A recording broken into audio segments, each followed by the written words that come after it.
I want to relive with all of you the most powerful moment from last night's DNC, and this may end up being, most likely, the most powerful moment from the entire week. This is during the Tim Walz speech, and I'm telling you, I may tear up again. I have watched this clip over 10 times now, and I can't help but well up because I'm just thinking about it. And it's already happened. This is ridiculous. I want to watch this so before I cry too early. So this is like about a minute or so, but this whole sequence is so fantastic. And the amazing part is he's given the majority of the speech before, and I've seen it before. But the way it hit last night and the moment with his son, let me just play this.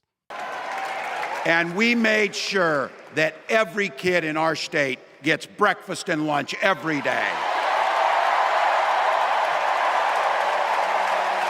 So while other states were banning books from their schools, we were banishing hunger from ours.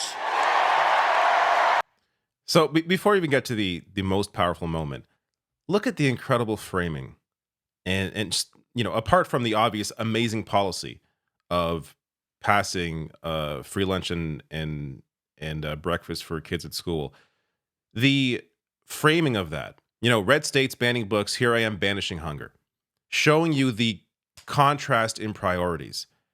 And in terms of the actual policy, we're talking universal lunches, right? So this is not something you have to apply for and then hopefully you get. And then those students are, outcast because, oh, look, they get the free lunch and we get our own food from home. This is universal. Every student eats it.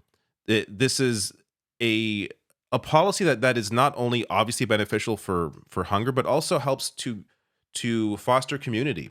And think of the benefit to the parent not having to worry about making, lunches for their kids to go to school with. That frees up their time as well. So it's just amazing, obvious policy that really every Democratic governor should be trying to pass in their state. And he did it with a one-seat majority. I'm going to get to the rest of his agenda as well, as Kyle Klinsky on Twitter has been a big supporter of Walz, even well before the VP discussion, and has a massive list of like the incredible accomplishments that this man has done. But let me get to the moment now.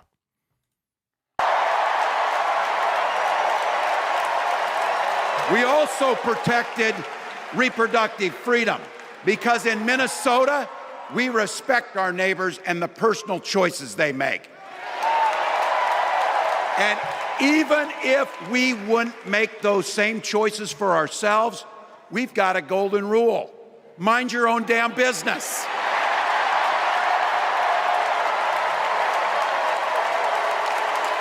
And that includes IVF and fertility treatments. And this is personal for Gwen and I. If you've never experienced the hell that is infertility, I guarantee you know somebody who has. And I can remember praying each night for a phone call, the pit in your stomach when the phone had rang, and the absolute agony when we heard the treatments hadn't worked. It took Gwen and I years, but we had access to fertility treatments. And when our daughter was born, we named her Hope. Hope, Gus, and Gwen, you are my entire world, and I love you.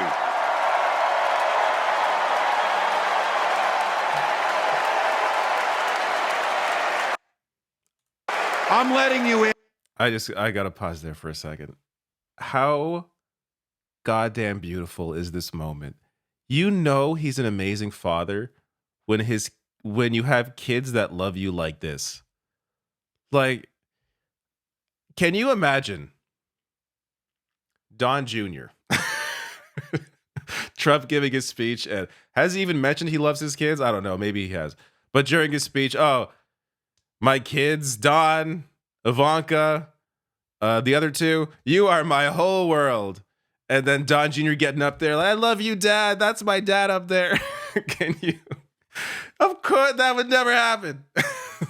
It's just the commitment that Tim Walz has clearly had to to family, to community, to people, to bettering the lives of others is so clear. It's clear in how his family loves him. It's clear in the stuff he has accomplished as governor with a 1-seat majority. It's clear in the fact that he had a whole career beforehand, be it being a veteran and a teacher, and what his students said about him. Like, it is, which was also there last night. That this is such a perfect pick for anything.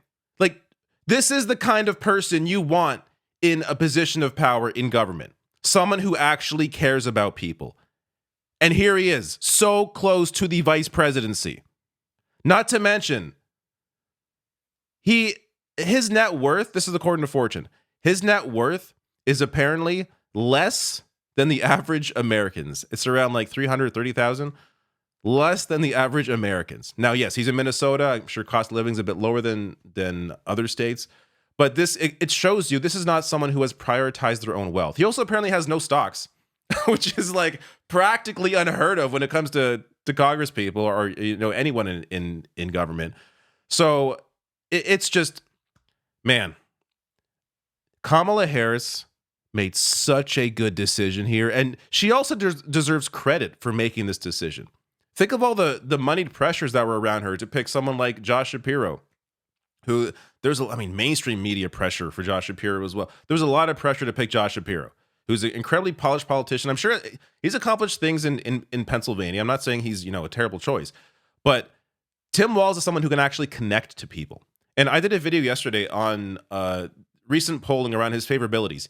He has his lowest favorability in swing states is a +4 in Pennsylvania, which is the highest among the entire 4 people, all 4 on the ticket. So, among Kamala Harris, Trump, J.D. Vance himself, he has the highest favorables in swing states.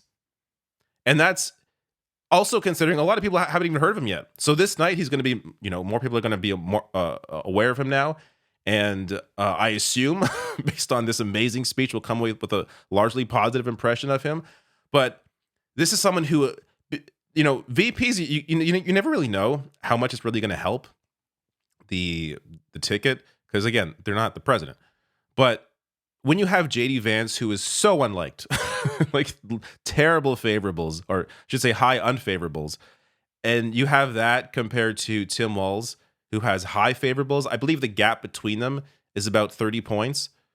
When you have, actually, it may be higher than that, but when you have that massive gap between the two VPs, I actually do think, and especially in swing states, I actually do think that Walz on the ticket is going to help Kamala Harris. I'm already seeing a lot of comments, actually. People are saying, and again, these are comments on YouTube, social media, who knows if these are real people, but people saying that, hey, I wasn't all that interested in Kamala Harris. Sure, she's better than Biden, but I wasn't sure I was going to vote. But her picking Tim Walz made me realize that actually, yeah, I do want to vote for this ticket, whether it's because of Walz or whether it's because it shows Kamala Harris's willingness to not just think inside the typical Democratic Party box. Like, again, this is not a guy who is backed by donors at all. An incredible pick. So I'm gonna cry looking at this. gotta get that off the screen. Amazing. So what did you think about the speech last night? I thought it was incredible, even though a lot of it, as I said beforehand, I assumed it was going to be much of what we heard before. He's not going to rework an entire speech because a lot of his speech already was talking about his previous, or his record, his life. So there wasn't much you could really change there. But it was still engaging, even though I had heard that speech a bunch of times. At least most of it. It was incredibly engaging and so well done. I think Tim Walz last night, hopefully a lot of people were introduced to him, and I would love to see how this may impact people's thoughts about the entire ticket. But let me know in the comments below what you thought of it. That said, I forgot to show you. I got so sidetracked. I forgot to show you the incredible policies that he passed. So we will end on this. So Kyle Kalinske, again, who was on the Tim Walz train long before the VP discussion. So credit to him. But universal free school. So again, Walz Policies as Minnesota governor and a congressman.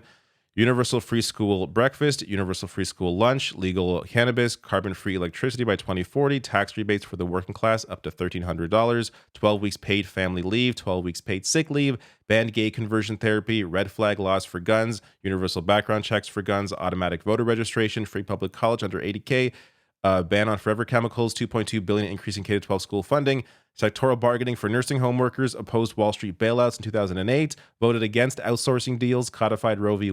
Wade, right to repair, 100% rating for Planned Parenthood, banned non-compete clauses, raised minimum wage for small businesses, raised taxes on multinational corporations, protected gender-affirming care, banned medical providers from withholding care over debt, protected construction workers from wage theft, and massive Minnesota infrastructure bill.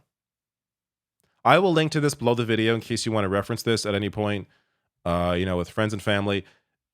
This is exactly the person you want in Kamala Harris's ear. What a fantastic choice.